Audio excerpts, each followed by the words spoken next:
Israeli Prime Minister Benjamin Netanyahu has instructed his negotiators to head to Cairo for talks on continuing the Gaza ceasefire. Hamas has said it's ready for negotiations for the second phase of the ceasefire deal, after the final exchange of Phase 1 saw the release of hundreds of Palestinian prisoners overnight. Dozens convicted of carrying out deadly attacks on Israelis are being sent abroad, while hundreds detained without charge are returning home. They were freed in return for the bodies of 4 Israeli hostages in Gaza. Forensic tests in Israel have now verified their identities. There was no ceremony as Hamas handed over 4 caskets to the Red Cross. Israel's Prime Minister Benjamin Netanyahu is pushing for just an extension of the current phase. He faces pressure from his political allies to resume fighting. Our delegation will go to Cairo and see whether we have a common ground to negotiate.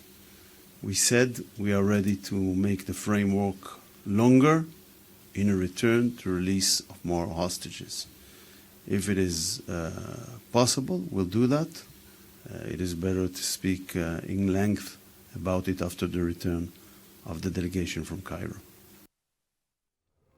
With more on this, I'm joined now on the line from Qatar by a senior spokesman for the Hamas Political Bureau, Dr. Bassem Naim, who was the health minister in Gaza. Dr. Naim, thank you very much indeed for joining us. Let's start with the latest exchange, because it seemed for a while as though the release of the hostages' bodies and the Palestinian prisoners was not going to happen. What resolved the situation? Thank you very much. Unfortunately, we have handed over last Saturday instead of 3 living captured Israelis, 6 captured Israelis as a gesture from the movement, plus 4 bodies of the family Bibas who were killed by the Israeli airstrikes. In return, we have to receive around 604 Palestinian prisoners, including around 25 children, minors, and women. Unfortunately, for no reason and with the silly excuses, the Israelis have decided not to hand over the Palestinian prisoners, and the situation escalated. We have contacted the mediators, and we have conveyed a clear message. We cannot proceed forward in any talks about the next steps unless the Israelis releasing our Palestinian prisoners, including the children and women kidnapped from Gaza after October 7th, which has happened yesterday at dawn time. With the help of the Egyptian brothers and with the supervision of the ICRC, International Red Cross. Right, so you finally got them back. And the first phase of the ceasefire deal is now pretty much over. The hope is that mediated talks will initiate the second phase, which aims to establish a permanent ceasefire, see the remaining Israeli hostages freed along with Palestinian prisoners, and see a full Israeli military withdrawal from Gaza. But then we're hearing from Mr. Netanyahu today that he does not intend to move Israeli troops away from the Philadelphia corridor. It sounds as if that second phase is not going to be a realistic, achievable aim.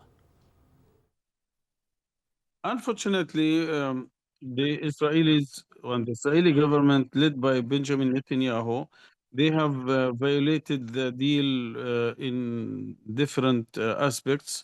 They have repeatedly delayed the release of Palestinian prisoners. They have delayed the return of displaced people to their houses and families. They have prevented most of the humanitarian aid to enter the Gaza Strip. They have until now killed more than 100 Palestinians after ceasefire deal. And lastly, they have refused to engage in the ceasefire talks about the second phase during the first phase, because according to the deal, we have to sit together indirectly through the mediators to negotiate the second phase on day 16 of the first phase. Well, now we are in the day 40 of the first phase, and the Israelis are not, until now, they are rejecting or refusing to engage in the negotiation about the second phase. And we have heard from Benjamin Netanyahu, and now in the report you have broadcasted from his Minister of Foreign Affairs, Gideon Saar. He's talking that they are heading a delegation. They might send a delegation to Cairo to search for a common ground. This is very sarcastic. This is very silly. We are not searching for common grounds. We have already signed an agreement, and the agreement is clear. After 42 days, we should go for the second phase, which has to lead to a total permanent ceasefire, total withdrawal of the Israeli forces from the Palestinian territories occupied after October 7th, and exchange of prisoners on both sides, plus continuing the opening the borders for the people to move and to allow all the humanitarian aid to get into Gaza Strip. If we now initiate a new round of negotiations, it means that Netanyahu and his government are planning either to sabotage the deal, to undermine this deal again, and or to escalate and to find any excuse to return to war again. I think this is a great breach of the deal, and the mediators plus the international community have to oblige Israel to abide to the deal and to fulfill its obligation accordingly. And we are committed to the deal. We are interested to implement the deal, and we are doing all our efforts to give the deal a chance to succeed, to end with a permanent ceasefire and end this war.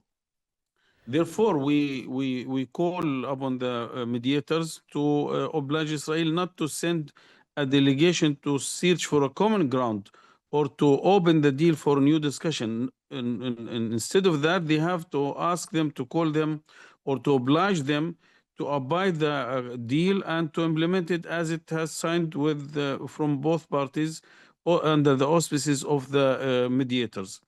Therefore, we feel that intentionally they are planning to undermine or to sabotage the deal and to escalate the situation again. And this is very serious, very dangerous. It will not escalate only the situation in the Gaza Strip, but also in the whole Palestinian territories and maybe in the region.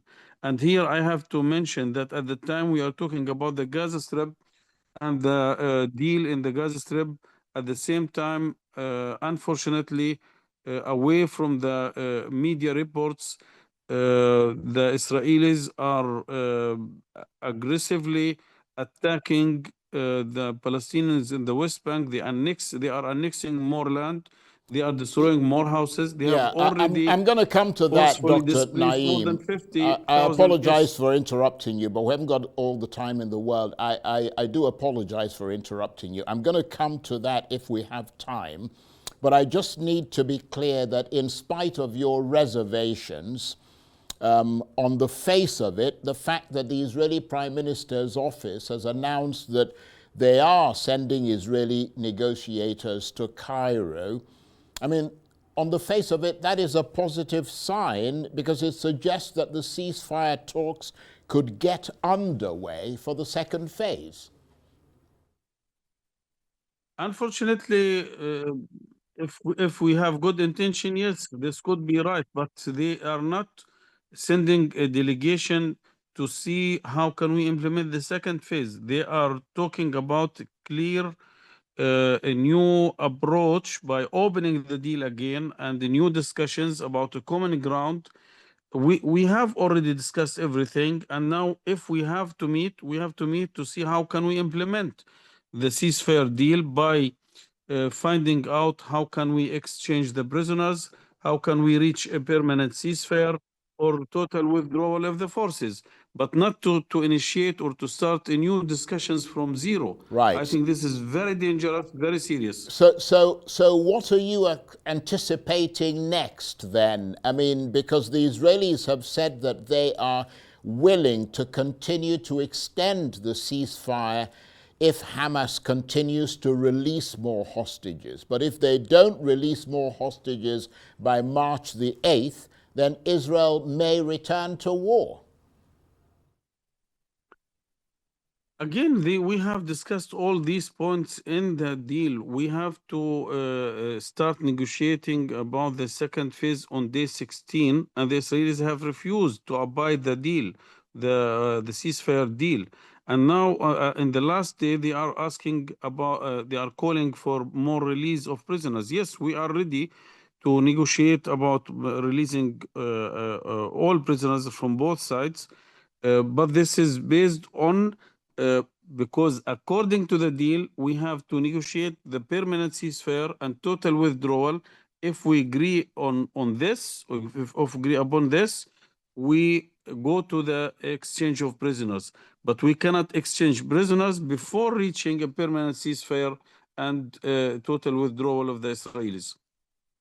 I want to thank you very much indeed, Dr. Bassem Naim. We're very, very pleased that you were able to join us and to make the points, explain your points to us. Dr. Bassem Naim is the senior spokesman for the Hamas Political Bureau. He was the health minister in Gaza, and he was talking to me on the line there from Qatar.